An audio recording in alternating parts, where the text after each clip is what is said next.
What's up, guys? Orca's here, and today we finally got another video. I know I've been gone for a lot longer than I normally am, but college has been kind of busy along with a lot of other stuff. But today finally get back because today we had the NASCAR clash at Bowman Gray Stadium, and man, it was a very nice weekend. I'll say that much. Very nice weekend. Finally, we've gotten back to some NASCAR racing, and now we're only 11 days away from the dual races.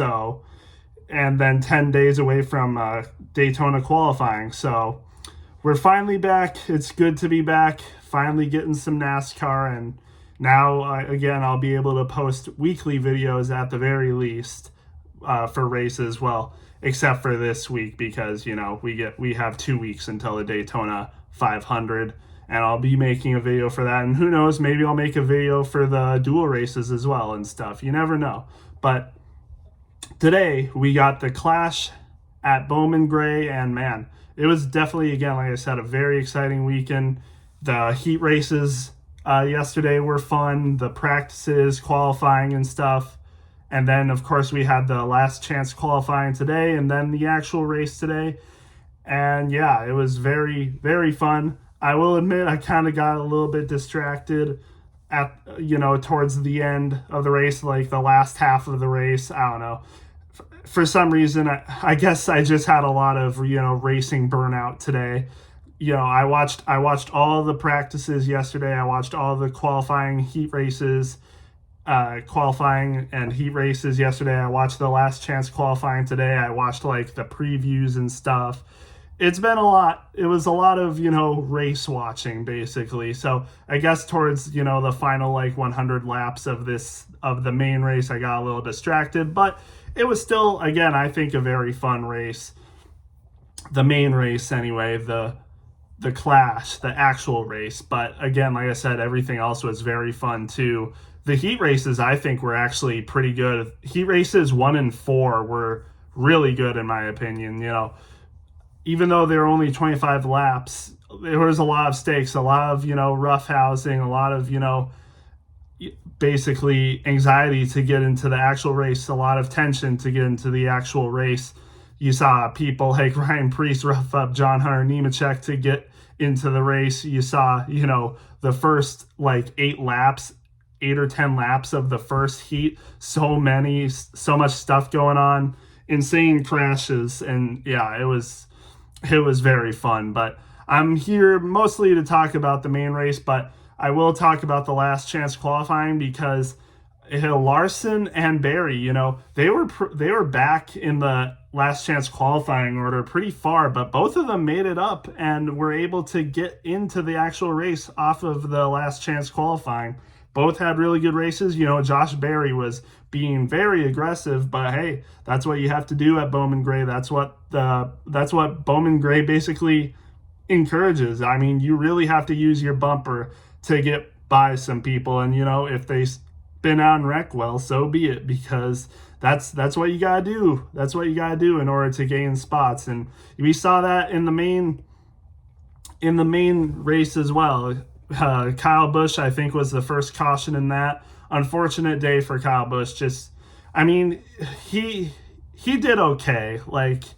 From what was going on with him, he was involved in 3 wrecks in the main race, and he was struggling. He did struggle yesterday as well. It was rough, but he was able to make it into the race. And then for this race, I think he spun out. He was involved in 1 or 2 other cautions, but still got a 15th place. It was unfortunate though. I'm pretty sure he finished a lap down though. Unfortunate. I think everyone up until 11th place finished a lap down because we had a pretty long green flag run at the end. I think it was 40 or more laps that we had on a green flag run right until the end of the race. And right up until the end of the race, from that last caution till the end of the race, Ryan Blaney and Chase Elliott were battling out pretty hard, and Chase Elliott ended up getting the win. Great race for Chase Elliott, led a ton of laps. I think he only didn't lead less than 30 laps, and 200 laps in this race. I think he it was between like 20 and 30 laps that he didn't lead. So he was leading most of this race. I think the only other people that took the lead from him, I think the only person that did take the lead from him ever was Denny Hamlin. I think Denny Hamlin was the only person that led the other laps, if I'm not mistaken. And Denny Hamlin ended up finishing third. So not a bad race for him. He won the Clash last year. So, Denny Hamlin is pretty good at these short track racing tracks, the Coliseum, Bowman Gray, and, we know how good he is in the actual, official points counting short track races. He's pretty good at those. So not surprised to see him, up front, top 5, of course. That's basically almost expected of Denny Hamlin to get a top 5 at these short track races, at any short track races, basically. So good race for him. But again, like I said, the battle between Ryan Blaney and Chase Elliott, I think, was the story of the day. I mean, Ryan Blaney started in the very last, ended up second. I'm pretty sure in the interview, he started last in last year's race and ended up third. So man, if Blaney didn't have to count on his points to get into the race, because remember, he had to use his points, from last year, regular season point standings from last year, to get into the race. It could have been a different story. He could have won this race, like he said. And again, like I said, he had to use those points last year to get into the race. Started at the very end and ended up third. And same thing with this race, except he ended up second and was contending for the win.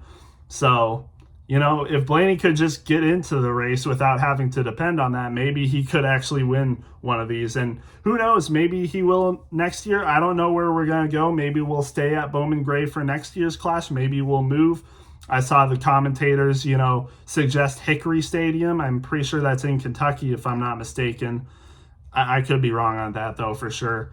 I'm not, a pro at track knowledge. So, but Hickory Stadium is short track. I think I've seen Hickory Stadium before. I'm not sure, but it sounds like it would be a pretty good race. But man, Bowman Gray did put on a show. The fans showing out was really nice. But we'll see what they do next year. I think it would be nice if we stayed at Bowman Gray, but who knows? Maybe the preseason race, I like to call it, maybe it's just going to become a norm that they go from track to track and don't consistently stay at one like they did for Daytona. I mean, I kind of just learned that today. Like, they raced the Clash at Daytona for basically almost as long as it's been alive, the Clash. There's only been 5 years now that they've raced somewhere else. So it's interesting that they've shied away from Daytona. I feel like they've done that because of, Daytona fatigue. People don't want to see, a million laps at Daytona every year. So I guess that maybe that's why they cut it off. But I mean, I don't know. I don't know how the fans feel about that. Like I said, I'm a new NASCAR fan. This is only my second season as a full-time NASCAR fan. Like I said, I kind of became a fan in 2023, but I didn't watch all the races and stuff. It was middle of the season when I started consistently watching all the races and stuff. 2024 was my first full-time season as a fan, and then of course this season is my second season as a full-time NASCAR fan. So again, I don't know all the details and stuff, how people feel about the Clash not being at Daytona anymore. But for me, I think I like it, being at these short tracks lately. They started the Clash, I think, in 2022, if I'm not mistaken, or they started racing at short tracks in 2022. I saw the stats. They tried the Daytona road course in 2021.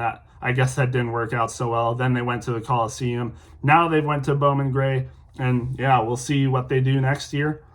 But again, like I said, let's get back to the details of the race. I mean, I think it was pretty good. Of course, it was hard to pass, but, some people like Denny Hamlin were making it work on the outside, making a few passes on the outside. Same with Ryan Blaney for a couple of them.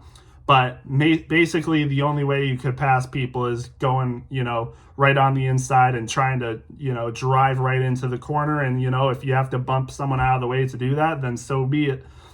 It was, for the most part, the first half was like pretty clean. I think there was only one or two cautions or something. But then once we started the second 100 laps, there was a lot of cautions at the start.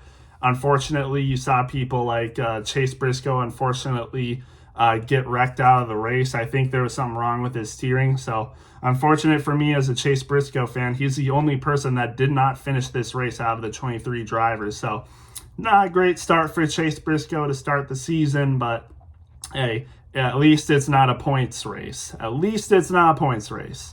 Just we can't be having that in the regular season. So but other than that, I think, Chase Briscoe for most of the race was actually doing pretty decent. On one of the restarts, he kind of got screwed. Someone, went into him, of course, and then he got driven up the track, and it was like 3 wide at one point, and people were passing him from the inside and outside. He was in like 12th place, and then, of course, got involved in some other crashes. Ends up 23rd, unfortunate. But yeah, other than that, I think really the only person that was really able to make it up the field like really well was Ryan Blaney. Other than that, no one else really was able to get up the standings or leaderboard that well. I'm looking through the drivers, and I don't really notice anyone that really made it up the standings in positions for the race. I guess Denny Hamlin just knows how to drive these short tracks. Not Denny Hamlin. Ryan Blaney's just a really good short track racer. He's been doing really well at these short track races.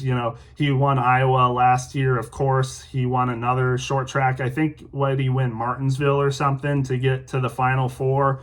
He's good at these short tracks. So I don't know what he knows about them, but hey, from 23rd to 2nd in this one, and then 23rd to 3rd last year, he's just something else. I think I'm not very surprised at this. Like, I didn't expect him to do it, but I really should have. So I'm not surprised that he was able to get all the way up the field. But other than that, yeah, not really much else. You got, of course, Chase Elliott. I think he started first on the pole and finishes first. So, good for Chase Elliott. He was able to lead this race for, again, like probably like 90% of the race, or like 80 something percent of the race. So, hats off to Chase Elliott. Hopefully he can race this good in the regular season. I don't see why he couldn't. He should be like fully healthy off of his injury from 2023. So we could be back to seeing prime Chase Elliott. We'll just have to wait and see. And then, of course, like I said, Ryan Blaney had a good race. Denny Hamlin 3rd. Joey Logano kind of stayed right in this area from like 4th to 8th place, finishes 4th, so good for him. Bubba Wallace had a decent race, I guess. I don't think he started inside the top 10, so I guess he did have a pretty good race too. Ends up getting 5th, so good race for him. I think I can't remember where he started. It was either like 11th through 13th, so gained a decent amount of spots to get here, so good for him. Ross Chastain with the 6th place. Austin Cindric with the 7th. Reddick with an 8th. He was like 2nd and 3rd for a lot of this race, and I guess just one of the final restarts kind of screwed him. So lost a couple positions there, unfortunately, or just, maybe got raced up the racetrack and a lot of people passed him. So unfortunate for him. Shane Van Gisbergen with a 9th place. Not bad for the rookie in the Cup Series. Of course, we know Shane Van Gisbergen's history with racing. So it's nice to see him finish this well with, a course that he wouldn't really be all that familiar with. So good for him. Chris Buescher rounds out the top 10. He started 2nd, and I'm pretty sure it was like right around the end of the race as well, where he got raced up the track and lost a couple positions. So unfortunate. Ryan Preece with 11th, Bell with the 12th, lost a couple positions as well. Josh Berry with the 13th, Gilliland with the 14th, made his way up a little bit better, but probably got aided by a lot of wrecks. As we get to 15th, Kyle Busch, he was involved in a lot of them. Hocevar was racing pretty well. He was in the top 5, top 10 for a lot of this race. I think he was involved in one of the wrecks. Yeah, he was. I remember where he got spun into the tire barrier. Unfortunate for him, but still is able to finish the race, get 16th, ahead of people like Kyle Larson and William Byron and Alex Bowman. 300 cars that just didn't perform that well, unfortunately. I'm trying to find. Yeah, it's weird. Chase Elliott, the only Hendrick car that did good in this race, he finished first. And then you go to his teammates, finished 17th, 18th, and 19th. Unfortunate for them. Then you got Noah Gragson, 20th, Brad Keselowski, 21st. He was involved in a wreck, I'm pretty sure. So unfortunate for him. He was running in the top 5, top 10 for a lot of this race, just right at the end, just unfortunate. Daniel Suarez was involved in a wreck, ends up 22nd. And then, like I said, Chase Briscoe, 23rd. Unfortunate, but hey, again, not a regular season race, so it's not that bad. Just, again, can't be having that in the regular season. So, yeah, with that being said, that's basically all I have. Again, I think this was a pretty good race, a really nice weekend. I'd probably give the Clash race, I would say, I don't think it was as good as last year's racing, in my opinion, but I think it was still pretty good. I think this was a good race.